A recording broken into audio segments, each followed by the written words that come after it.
Donc voilà, j'en viens au témoignage du meurtre de ma maman qui s'est produit au mois de juillet 2010. J'expliquais que les gens du village là-bas à la Rasseneuse, ils deviennent fous à partir du mois de mai, juin, juillet, ils pètent les plombs, vraiment ils arrivent aucune, ils explosent les plombs au mois d'août à cause de l'alcool et de la chaleur et des moustiques. Et donc c'est des gens qui savent pas se contrôler, hein, bien sûr. Donc en fait, moi,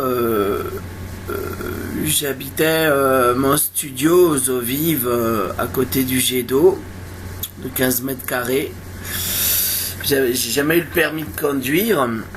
Et puis maman, elle était partie vivre dans la petite maison en Bourgogne là, qui était toute à restaurer, qui était toute pourrie quoi, qu'il fallait tout refaire là-bas.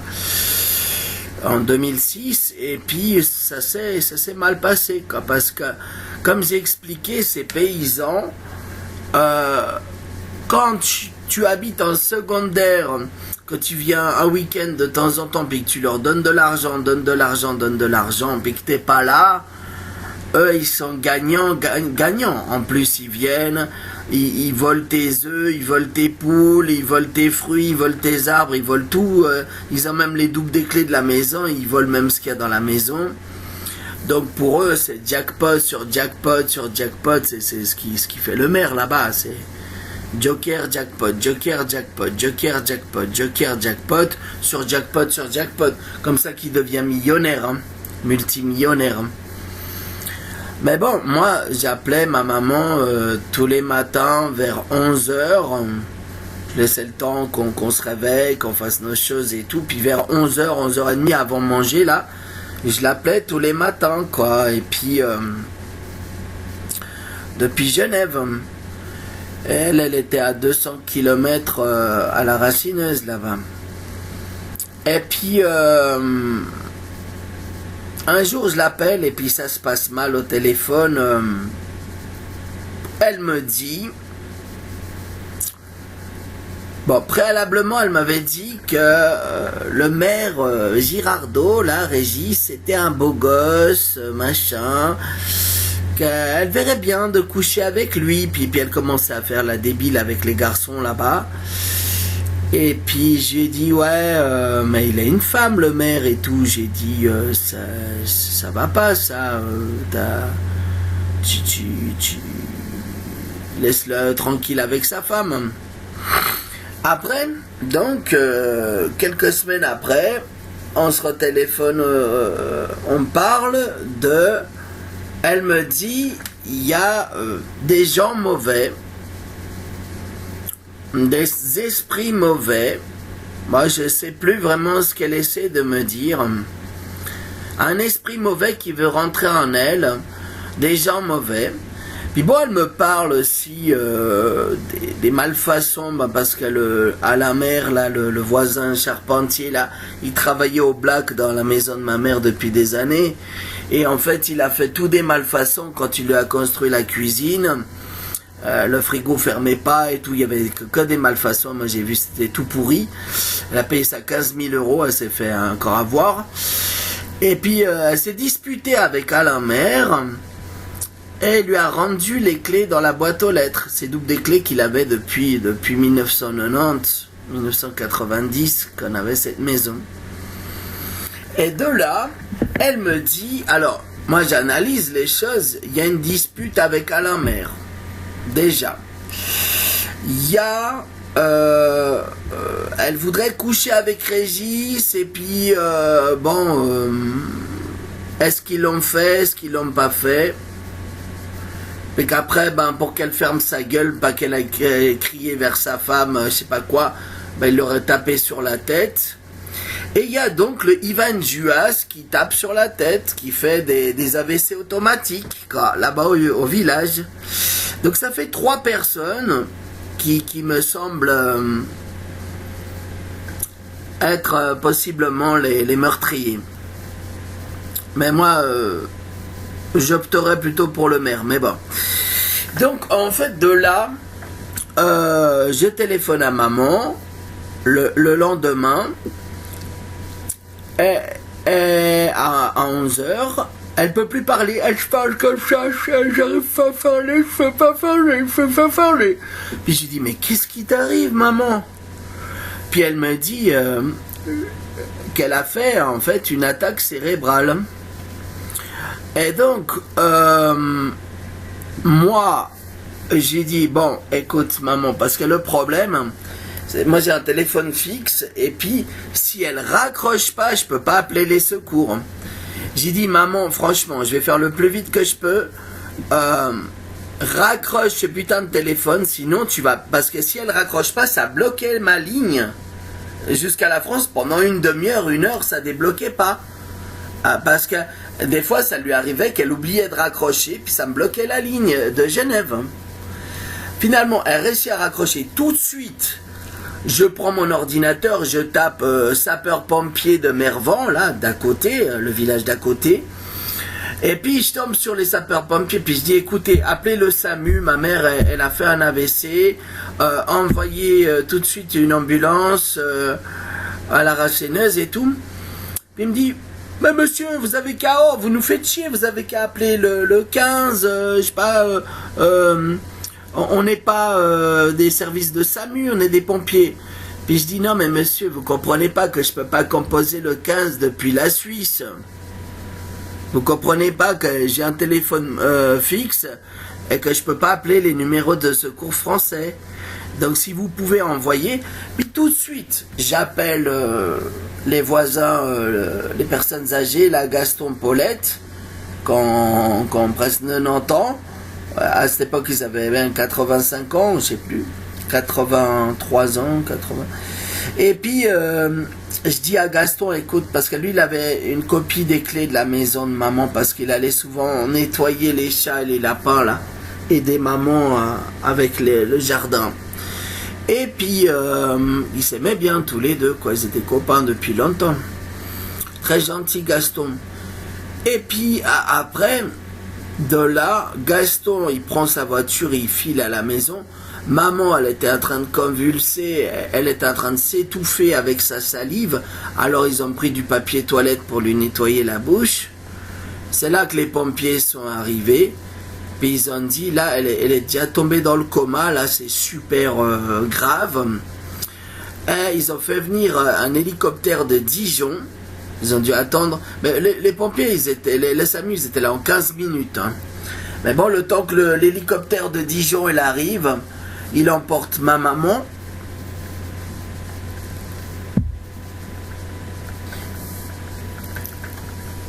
Après, ils ont transporté maman à l'hôpital de Dijon, puis elle restait 3 semaines dans le coma, puis elle est morte. Moi, je suis allé la voir la 3e semaine, mais parce que j'ai un ami de l'église qui m'a apporté en voiture. Hein. Mais ça fait beaucoup d'heures. Hein. On a mis presque 4 heures hein, de Genève pour aller jusqu'à Dijon. Et 4 heures retour. Donc c'était long, c'était dur. Hein. Et donc là,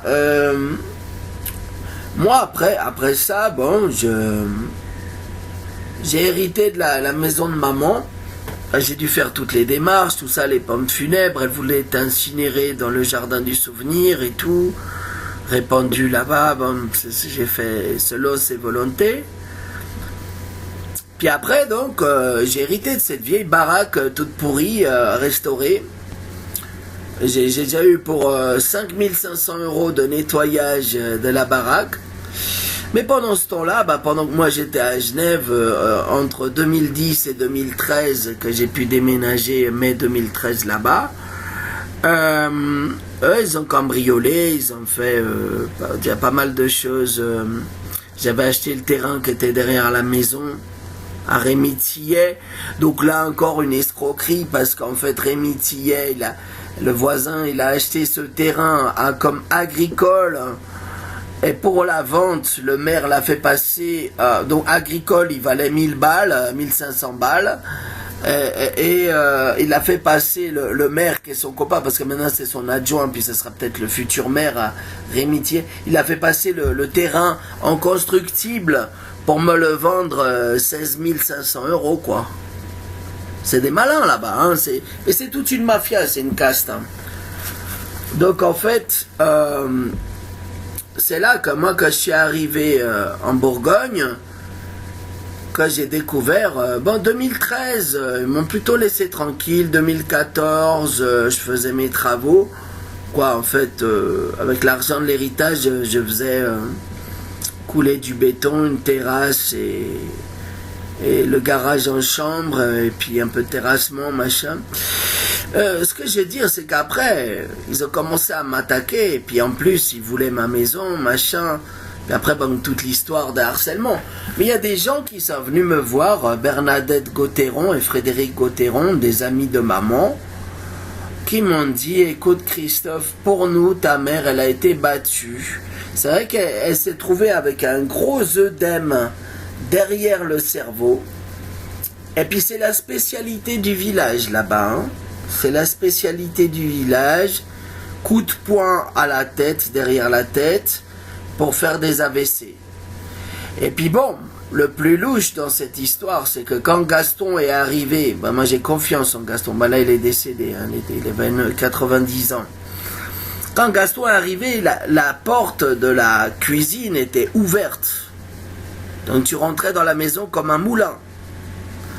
Donc la personne qui a tué maman, parce que pour moi c'est un meurtre, hein, maintenant de toute façon, j'ai tellement d'éléments, tellement de preuves, hein, que tous ces paysans m'ont attaqué, que pour moi il n'y a pas d'autre solution que ce soit un meurtre. Il n'y a pas d'autre possibilité. Ils ne se seraient pas attaqués à moi comme des... Ils ont mis toute leur énergie pendant 10 ans. Tout le village, là. Le maire, il a mis tout. Il a contacté le préfet de Louhans, le maire de Mâcon, le préfet de Saône-et-Loire, la préfète de Gex-Nantua, le préfet de Moselle, le procureur Savarzex, les juges de... Il a mis, mais vraiment... Tout son pouvoir de maire, et puis bon, les maires et les médecins en France, c'est ceux qui ont le plus de pouvoir. Hein. Même les maires, ils ont plus de pouvoir que les ministres français. Hein. Et les médecins, ils ont plus de pouvoir que les juges hein, en France. C'est chaud, hein, ça c'est chaud. Donc, oui, c'est des petits seigneurs, des petites castes de mafia, des mafias locales. Mais en tout cas, moi j'ai la preuve qu'ils ont tué maman. Elle m'a dit, tu sais Christophe, nous aussi on pense qu'ils l'ont tapé. Derrière la tête, elle avait un gros œdème derrière la tête, comme si elle avait tapé. Et c'est la spécialité. Comme par hasard, Ivan Juas m'a fait la même chose, mais il n'a pas réussi à me déclencher un attaque cérébrale. Comme par hasard, elle s'était disputée vraiment fortement avec Alain Maire, qui avait rendu les clés dans sa boîte. De toute façon, ils avaient les clés, hein, le village. Tout le village, le maire, il avait les clés, ils avaient tous les clés de sa maison. Donc c'est quelqu'un qui avait en plus les clés de la maison, qui rentrait, sortait comme un moulin. Et maman, elle parlait aussi de viol. Elle parlait de viol, elle parlait d'une personne méchante qui voulait rentrer en elle. Moi je pense fortement à Régis Girardot, mais après c'est que des soupçons, parce que à part ça on n'a pas d'autres éléments de preuve. En tout cas, elle se dispute avec un voisin qui lui rend les clés. Elle devait coucher, plus ou moins coucher ou pas coucher avec le maire. En même temps, le Ivan Juas qui nettoyait ses chats avec sa femme, qui se connaissait très bien, lui c'est le spécialiste des coups de poing derrière la tête, qui fait ça sur ordre de la mairie. Coup de poing derrière la tête pour déclencher des AVC, c'est la spécialité du village. Voilà.